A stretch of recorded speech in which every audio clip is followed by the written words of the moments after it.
attraversa 3 delle 4 antiche province.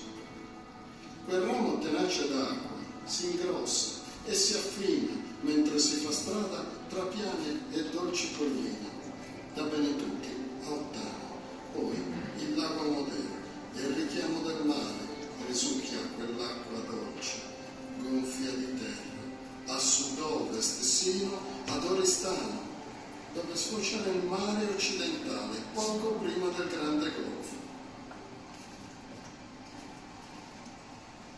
Densi colori spennellati con perfetto disordine dal sole che va a spegnersi in mare.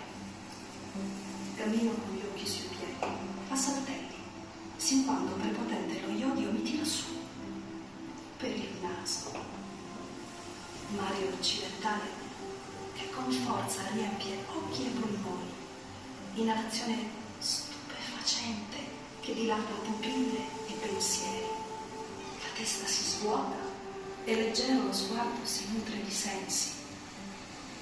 Note mutevoli di un cielo cobalto striato di giallo, arancio, violetto, aria gonfia che odora di terra, di cisto, di mirto, di mare, di quel mare.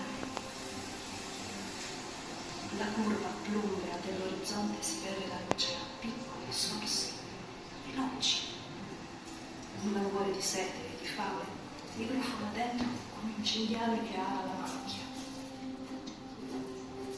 Porta con sé storie di gente, profili severi, sguardi diffidenti, mani generose, foreste centenarie di pietra e rigoglio, altopiani straziati di arsura, pascoli, pecore, asini, maiali, parroci, carabinieri, agnelli, coltelli, avigeati, transumanze e latitanze, paesi sacre, sangue, bambini,